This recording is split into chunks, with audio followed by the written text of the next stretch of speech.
ঢেকিয়াজুলি উচ্চতৰ মাধ্যমিক বিদ্যালয়ৰ প্ৰাক্তন শিক্ষক ধীৰেন্দ্ৰ মোহন দাসদেৱৰ আবক্ষ মূৰ্তি উন্মোচন আৰু তেখেতৰ স্মৃতি প্ৰেক্ষাগৃহৰ শুভ উদ্বোধন কৰা হয়। উল্লেখযোগ্য যে ঢেকিয়াজুলি উচ্চতৰ মাধ্যমিক বিদ্যালয়ত বিগত ৩৫টাকৈ বৰ্ষ অতি নিষ্ঠাৰে সেৱা আগবঢ়াইছিল প্ৰয়াত শিক্ষক ধীৰেন্দ্ৰ মোহন দাসদেৱে। প্ৰয়াত শিক্ষক ধীৰেন্দ্ৰ মোহন দাসদেৱক সকলোৱে শ্ৰদ্ধাৰে স্মৰণ কৰি তেখেতৰ আবক্ষ মূৰ্তিৰ শুভ উন্মোচন কৰাৰ লগতে তেখেতৰ স্মৃতি প্ৰেক্ষাগৃহৰ শুভ উদ্বোধন কৰা হয়। তেখেতৰ আবক্ষ মূৰ্তিৰ শুভ উন্মোচন কৰে পত্নী অনুপমা দাসে। লগতে অনুষ্ঠানটিত উপস্থিত থাকি ধীৰেন্দ্ৰ মোহন দাসদেৱৰ স্মৃতি প্ৰেক্ষাগৃহৰ শুভ উদ্বোধন কৰে শোণিতপুৰ জিলাৰ অতিৰিক্ত আয়ুক্ত তথা ঢেকিয়াজুলি উপ-জিলাৰ আয়ুক্ত পংকজ বৰাই। ধ্ৰুৱ বৰাই আধৰা উক্ত অনুষ্ঠানটিত উপস্থিত থাকে বিশিষ্ট সমাজ সংগঠক, সমাজ সংস্কাৰক তথা প্ৰাক্তন শিক্ষক ৰমেশ চন্দ্ৰ বৰা, অসম জাতীয়তাবাদী যুৱ ছাত্ৰ পৰিষদৰ মুখ্য উপদেষ্টা ৰাণা প্ৰতাপ বৰুৱা, জ্যেষ্ঠ অগপনেতা ৰাতুল কুমাৰ নাথ, ঢেকিয়াজুলি পৌৰসভাৰ উপ পৌৰ নেত্ৰী তুলিকা শইকীয়া, ঢেকিয়াজুলি পৌৰসভাৰ প্ৰাক্তন পৌৰপতি ৰূপজ্যোতি পটঙ্গিয়া, ঢেকিয়াজুলি উচ্চতৰ মাধ্যমিক বিদ্যালয়ৰ অধ্যক্ষা জুৰি ওজা, সমাজকৰ্মী পুতুল মহন্তৰ লগতে বহুতো বিশিষ্ট ব্যক্তি।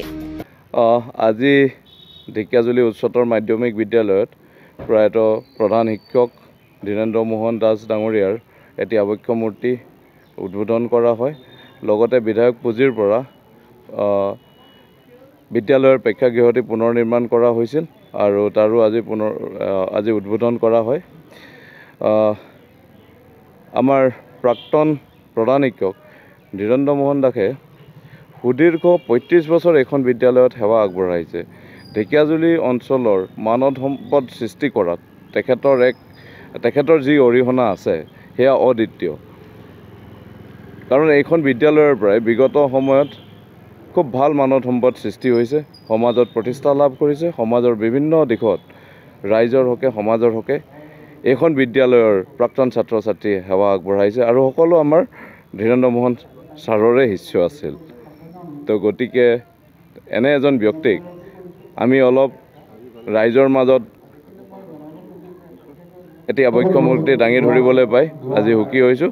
আজি মূৰ্তিটো উদ্বোধন কৰে, আবক্ষ মূৰ্তিজনা উদ্বোধন কৰে তেখেতৰ সহধৰ্মিনীয়ে আৰু আজি প্ৰেক্ষাগৃহটি উদ্বোধন কৰাৰ সৌভাগ্য মোৰ হয়। আশা কৰিছোঁ এইখন স্কুলৰ পৰা ভৱিষ্যতেও আৰু বহুত ভাল মানৱ সম্পদ সৃষ্টি হ'ব আৰু সমাজৰ কাৰণে অৰিহণা আগবঢ়াই যাব। ধন্যবাদ। বিদ্যালয়খনত স্যাৰ এতিয়া কিছু আন্তঃগাঁথনিৰ অভাৱ আছে, কি ক'ব এইটো? হয়, আজি মই আহ্বান জনাইছোঁ বিদ্যালয় কৰ্তৃপক্ষক বা বিদ্যালয় মেনেজমেণ্ট কমিটিক আন্তঃগাঁথনিৰ ক্ষেত্ৰত যিখিনি তেওঁলোকৰ অসুবিধা আছে সেইখিনি আমাক জনাবলৈ। আমি তেওঁলোকৰ লগত পৰৱৰ্তী সময়ত আলোচনা কৰিম আৰু বিধায়ক মহোদয়ৰ লগতো এই বিষয়ে কথা পাতিম আৰু নিশ্চয় বিধায়ক মহোদয়ৰ আশীৰ্বাদত আৰু আমাৰ নিশ্চয় আন্তঃগাঁথনিখিনি আমি পূৰ্ণ কৰিব পাৰিম। ধন্যবাদ।